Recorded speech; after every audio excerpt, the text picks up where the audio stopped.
Exodia the Forbidden One is one of Yu-Gi-Oh's most well-known icons, and over the years they've printed a variety of retrained variants of it. However, unfortunately, these new versions of Exodia have not been very successful, and in fact, out of all 5 of them, only one of them has seen competitive use. In today's video, I wanted to talk about all 5 of these Exodia retrains as a big comeback to the Why Nobody Plays series. It's been a while since I've uploaded one of these, but I wanted to post this one as a big thank you to you guys for getting me to 200,000 subscribers in 2022. This has really been one of the craziest years for my YouTube career ever. Thank you guys so much for all the support on Master Saga and Master Roulette, and with these new discussion videos, we got plenty more of that coming in 2023. Really though, I cannot thank you guys enough. This has been a life-changing year, and it's all because of you. Anyway, let's first start by talking about Exodia Necross, released all the way back in Dark Crisis in December of 2003. This is the very first Exodia retrain ever, so let's take a look at what it does. Exodia Necross is a level 4 dark spellcaster effect monster with 1800 attack and 0 defense. It says, cannot be normal summoned or set, must be special summoned with contract with Exodia, and cannot be special summoned by other ways. Cannot be destroyed by battle or spell/trap effects. Once per turn during your standby phase, this card gains 500 attack. And then finally, unless you have all 5 of the original Exodia pieces currently in your graveyard, the Exodia Necross will blow up, so you have to always have those engraved. In terms of summoning this card, you have to use that contract with Exodia spell it mentioned earlier. This is a normal spell card also released in Dark Crisis that says if you have all 5 of the original Exodia pieces in your graveyard, you can special summon one Exodia Necross from your hand. Now, why hasn't Exodia Necross seen any competitive use in the 20 years that it's been released? Well, there are a few reasons, but I do want to say that by 2003 standards, Exodia Necross when on the field is actually not that bad, and in fact, I think it's pretty good. It can't be destroyed by battle, which theoretically helps you build up its attack over a couple turns. It can't be destroyed by spell trap effects, which helps you dodge things like Dark Hole and Torrential and Mere Force. But unfortunately, it's not only about how good cards are when they're working properly and you are able to summon them, it's also about how easy they are to bring out.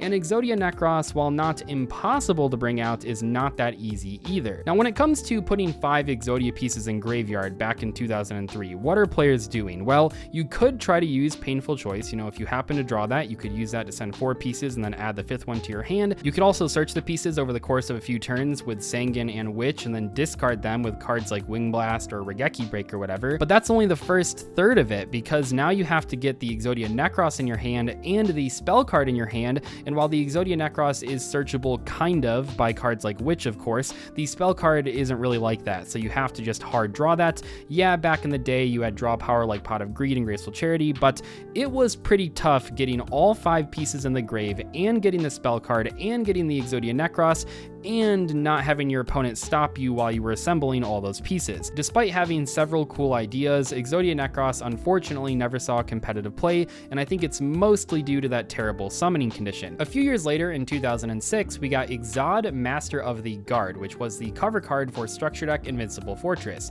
This is a level 8 Earth Rock monster with 0 attack and 4000 defense. It says, this card cannot be normal summoned or set. This card cannot be special summoned except by tributing one Sphinx monster. Each time an Earth monster is flip summoned while this card remains face up on the field, inflict 1000 damage to your opponent. Now, this was released in 2006, so in terms of Sphinx cards in the structure deck, we're not talking about an entire like archetype worth of cards here. We're just talking about 3 rock 1 tribute monsters that are all Sphinxes that you can tribute to summon Exod if you want to. But even if you do manage to summon Exod, it's not like it really does that much while it's on the board. That burn effect is kind of cute, I guess. You know, it turns all of your flip summons of Earth monsters into stealth bird effects, kind of. This card was released during a time period where structure deck boss monsters were oftentimes some of the worst cards in the structure deck, ironically, so it's not fair to be too hard on this card. I also was a big fan of that rock structure deck back in the day, despite it being terrible, but I will say that, yeah, realistically, playing this card at a tournament is not a good idea. Exod saw no competitive play back in 2006, and it's not really surprising, right? The card has a lackluster on-field effect that has a bad summoning condition using weird Sphinx cards, and while on the field, it has no protection effects, so it's really easy to remove. A few years later, in May of 2008, we got Exodius, the Ultimate Forbidden Lord, as a promo card. This is a a level 10 dark spellcaster effect monster with question mark attack and 0 defense.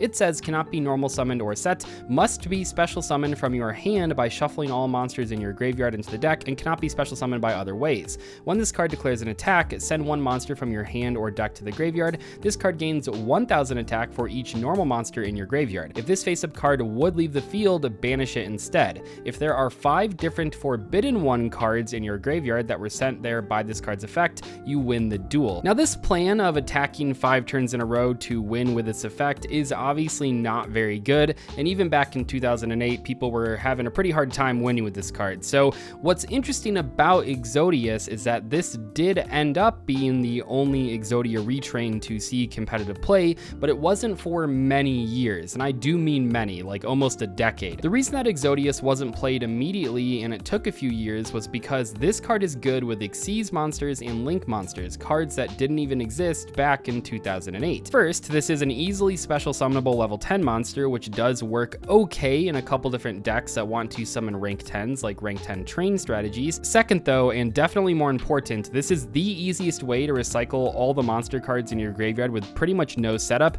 You know, Pot of Avarice is a way to recycle 5 monsters, and that is pretty good, and you could use cards like Daigusto Emerald to recycle a couple of them, but if you want to put back every monster in your graveyard while also special summoning a monster for free in the process, Exodius is the best way to do that. One deck that really cared about this in 2018 and a little bit in 2019 was World Chalice. So World Chalice is a deck that summons a ton of monsters on turn 1, a bunch of Link monsters, a bunch of main deck monsters, and then they put them all in the graveyard, and Exodius is a great way to then not only put all those cards back to recycle some of your combos, but also to put another free monster on the board to help you Link climb into your bigger end boards. This was especially important because oftentimes those decks tend to play Venus and Shine Balls, and you could use the Exodius to recycle all the Shine Balls to use Venus 3 more times. It did take a while for this card to figure out what deck it was supposed to go into. A decade is definitely a long time, but at least it did find a deck, and at least it is the only Exodia retrain that is seeing competitive use. Years went by without us getting any Exodia support or Exodia retrains,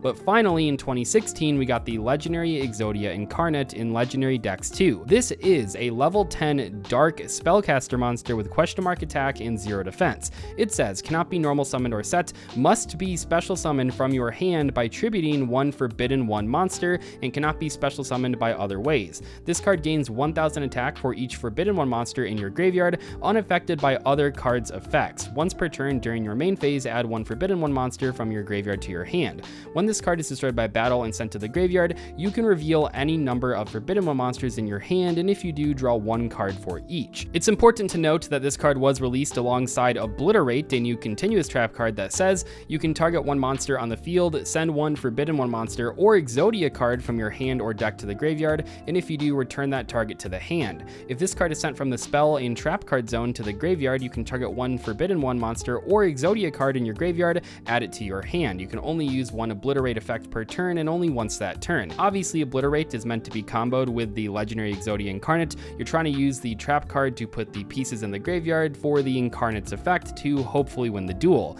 Now, what's interesting about the incarnate is that I really do feel like it's taken a lot of the best parts from previously released Exodia retrains, and I think Konami has done a pretty good job at trying to modernize those older effects. The summoning requirement is pretty easy. You just have to tribute 1 Forbidden One monster, so any of the original pieces. It gains 1000 attack for every one of those pieces in your graveyard, which actually is pretty good. You know, I feel like once you get 2 pieces in your graveyard, you're at a pretty good spot, because luckily, while on the field, this card has a crazy good protection effect, pretty much the best protection effect you can put on a monster card, unaffected by other cards' effects. Now, it can still be destroyed by battle, so you do have to put some attack points on it, but that protection effect is great, no complaints there. And then the final 2 effects obviously help you assemble Exodia in your hand. These cards are basically trying to control the board with good on-field effects before finally letting you win with Exodia's in-hand effect. Despite all of this though, the legendary Exodia incarnate still didn't see competitive play, just like many of the other Exodia retrains. There's a few reasons for this. First off, this card was released in 2016, so competition was a lot tougher for it. Yeah, it's not a bad card in a vacuum if you only look at itself, but compared to a lot of the other cards released around that time period, it wasn't really quite competitive enough to be viable at tournaments. But I feel like the biggest problem with this card is that its effects are competing with themselves. You want to have Forbidden One cards in graveyard to make sure that Exodia Incarnate actually sticks around by having more than 1,000 attack points, but you're trying to add cards back to your hand so that you can win with Exodia. You could try to play it, and I have tried to play it as an Exodia control deck where you just play Incarnate plus Obliterate, and then you try to control the board and deal damage using Incarnate as your big unaffected monster that attacks for a lot of damage, but even that wasn't consistent enough back in 2016, and while it has gotten more consistent over the years, it's also gotten a little bit worse by comparison to the other cards in the format. Not to mention that pretty much throughout all of Yu-Gi-Oh's history, the best and most consistent way to play Exodia has been to try and draw your entire deck on either turn 1 or turn 2, and that's a strategy that you're really not trying to play Incarnate or Obliterate in at all. For what it's worth, I think that these are two of the coolest Exodia support cards ever released, and I'd like to see more cards with this type of style of effect, but at the moment, you can't really build a cohesive deck around them. Finally, in the 2019 Megatins, we got Exodia the Legendary Defender. This is a level 10 dark spellcaster effect monster with question mark attack and defense. It says, cannot be special summoned, you contribute 5 monsters to tribute summon but not set this card. This card's attack and defense become the combined original attack and defense of the tributed monsters. If this card summoned this way destroys a dark fiend monster owned by your opponent, you win the duel at the end of the damage step. Despite being the most recently released Exodia retrain, this is by far the worst of the Exodia retrains in my opinion. Exodia the Legendary Defender is just a terrible, terrible card. You can't special summon it, and to tribute summon it, you have to tribute 5 monsters. That is way too many for almost any card, but it's especially way too many for a card as bad as this. And it has no protection effects, which means your opponent could simply destroy it, or banish it, or bounce it, making your 5 monster tribute summon disastrous and probably game losing. So I would not recommend playing this card. It seems to be the worst retrain of Exodia, and I truly cannot imagine trying to play this card at a tournament. Anyway, that is all for today's video. I hope you guys enjoyed it. Once again, thank you so much for 200k subscribers. That is truly a ridiculous number. I really do appreciate all of the support. I'll see you later though. Thanks so much for watching. Goodbye.